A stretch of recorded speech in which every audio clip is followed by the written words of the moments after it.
Kelihatannya Partai Demokrasi Indonesia Perjuangan ini kalah star di dua wilayah pilkada, Jakarta dan Jawa Tengah, karena mereka di samping bingung ya kesannya ya, bingung dengan calon yang akan diusung karena calon-calon yang lain itu sepertinya lebih glowing ya, lebih bersinar, dan juga di tengah-tengah kesibukan mereka yang benar-benar atau beres-beres memperkuat struktur organisasi, di mana PDIP menambahkan satu penguatan organ struktur organisasi dengan hadirnya Badan Sejarah ya, yang dimaksudkan untuk melanjutkan api perjuangan Soekarno dan dengan slogannya Jas Merah, jangan lupakan sejarah. Kita akan lihat cerita-cerita di balik itu di Bukan Partai Politik. Ya, selamat datang sekali lagi teman-teman di channel Bukan Partai Politik, channel yang tidak memihak pada salah satu katakanlah partai-partai tertentu, tetapi tentu keberpihakannya tetap ada dalam rangka menghadirkan satu perspektif yang meyakinkan baik diri sendiri maupun publik bahwa ada yang perlu kita lihat dan kita berikan dukungan sepenuhnya untuk mengimbangi upaya-upaya yang menurut saya mengganggu proses demokrasi yang sehat ya. Dan dalam ruang ini siapapun boleh berkomentar, sepakat atau tidak sepakat, tentu kita akan rayakan bersama ya, menselebrasi terkait dengan percakapan-percakapan publik yang saling mengisi, saling memperkuat ya, sehingga secara mandiri setiap mereka yang hadir di dalam ruangan ini bisa membangun opininya sendiri. Bahkan harapannya teman-teman membuat channel pribadi yang akan berkontribusi bagi strengthen our nation, strengthen our country, strengthen our state. Ya, jadi penguatan kehidupan berbangsa dan bernegara.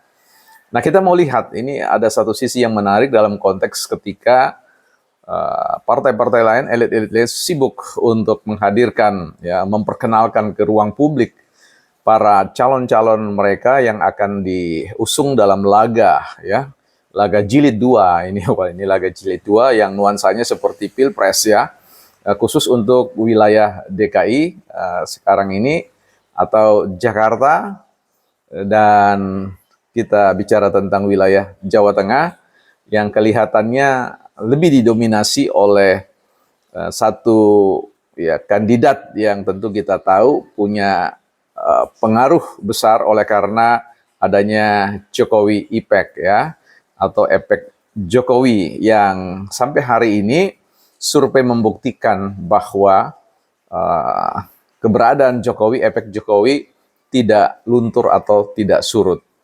Yang menarik dari sisi ini adalah ketika Partai Demokrasi Indonesia Perjuangan melakukan beres-beres, melakukan, orang bilang, saya mau menyebutnya merapikan organisasi ya, karena mungkin sudah tercerai-berai, tercabik-cabik oleh sebuah proses pelayaran di samudra politik yang ombaknya betul-betul ya menggulung bahtera Partai Demokrasi Indonesia Perjuangan, sehingga perlu melakukan penguatan ya.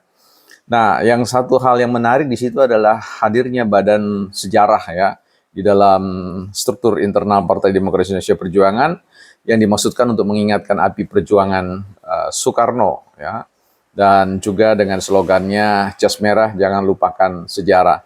Sisi yang menarik di sini adalah saya merasa yakin bahwa Partai Demokrasi Indonesia Perjuangan adalah partai keluarga ya. Nah, sehingga seharusnya menurut saya idealnya yang mau dilanjutkan itu bukan api perjuangan Pak Soekarno saja, Insinyur Soekarno, tapi api perjuangan Soekarno, api perjuangan Bung Hatta, api perjuangan Soeharto, api perjuangan Megawati, api perjuangan Pak Bambang Susilo, api perjuangan Pak Habibie, api perjuangan Pak Abdurrahman Wahid, api perjuangan Pak Jokowi ya. Dan tentu itu semua tergabung dalam apa yang disebut dengan spirit people power ya. Spirit people power artinya api perjuangan rakyat. Disinilah ya, sehingga saya mulai membaca akronim atau singkatan Jas Merah itu bukan lagi sekedar dibaca jangan lupakan sejarah, tapi kemudian saya punya rumusan baru, yaitu jangan lupakan terah. Nah ini dia, jas merah akan menjadi jangan lupakan terah. Nah terah siapa? Ya terah Soekarno. Itulah yang kemudian perlu kita berikan catatan, bahwa Partai Demokrasi Indonesia Perjuangan ya tentu setiap zaman, setiap era punya problem-problem sendiri, punya catatan-catatan sendiri terkait bagaimana para presiden-presiden mencoba untuk memperjuangkan spirit perjuangan bersama dengan rakyat, yang tentu harapannya dikawal oleh regenerasi mereka yang diharapkan ya datang dari terah, karena mungkin ada satu chemistry, ya itu sah-sah saja untuk di ini. Tetapi kalau kemudian itu semua lebih kental kepada perjuangan terah sendiri dan kemudian berusaha untuk memotong, ya dalam konten sebelumnya menebang ya, keberadaan terah-terah yang lain, ya saya kira ini akan menjadi sebuah pertarungan terah, ya. Publik akan membaca ini menjadi sebuah pertarungan terah Soekarno dan terah Jokowi, ya. Suka atau tidak suka, polarisasinya, polanya terformat seperti itu. Tetapi jangan lupa bahwa keberadaan Jokowi di akhir, di end of his governance, di akhir pemerintahannya, ini menunjukkan bahwa yang spirit perjuangan itu bukan hanya bicara tentang Jokowi atau terah Jokowi, tapi spirit perjuangan itu, api perjuangan itu ada pada rakyat, people power, ya, ada pada rakyat majority, ya, mayoritas yang mempercayakan dan sangat percaya kepada Jokowi bahwa Indonesia mengalami kemajuan yang signifikan, ya, dalam berbagai macam sisi kehidupan bangsa. Walaupun akhir-akhir ini Bu Megawati mempertanyakan tentang postur keuangan, ya, ruang fiskal kita yang kemudian ditajamkan pada persoalan tentang hutang, ya, yang 8.000 triliun itu bagaimana itu harus diselesaikan. Nah tentu jangan lupa bahwa Partai Merah lah yang punya persoalan tanggung jawab moral di situ, karena Pak Jokowi adalah petugas mereka dan parlemen dikuasai oleh sepenuhnya, ya, majority oleh Partai Demokrasi Indonesia Perjuangan. Bagaimana bisa kemudian mulai mengingatkan, mengedepankan hutang itu seolah-olah ada kinerja bad policy, ya.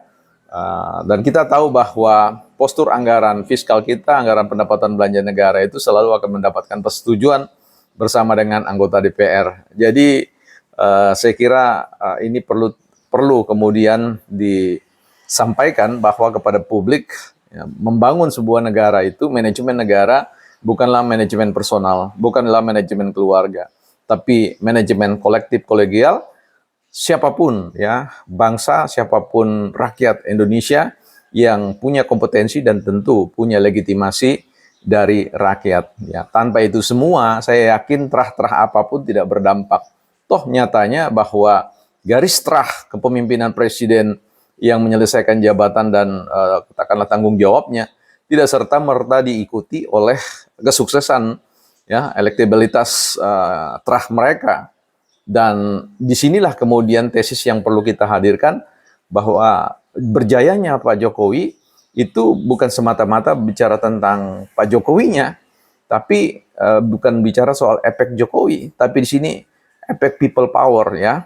People power artinya efek suara rakyat yang tidak tergoyahkan dengan berbagai macam narasi-narasi, baik narasi akademisi yang perlu dipertanyakan, ya, narasi dari elit partai yang tentu sangat partisan, sehingga kita harus tiba pada sebuah pengakuan bahwa siapapun harus melihat rakyat mengambil alih kepemimpinan negara ini di proses pemilu ini, di proses pilpres dan di proses pilkada. Kita nantikan saja bagaimana dinamika pilkada kepemimpinan kepala daerah, yang harapannya publik juga akan mulai meneropong sisi kinerja pilkada nantinya untuk melihat apakah anggaran pendapatan belanja negara, anggaran pendapatan belanja daerah itu dipergunakan sebesar-besarnya untuk kemakmuran dan kesejahteraan bangsa dan negara, khususnya rakyat di mana pilkada itu berlangsung dan kepala daerah itu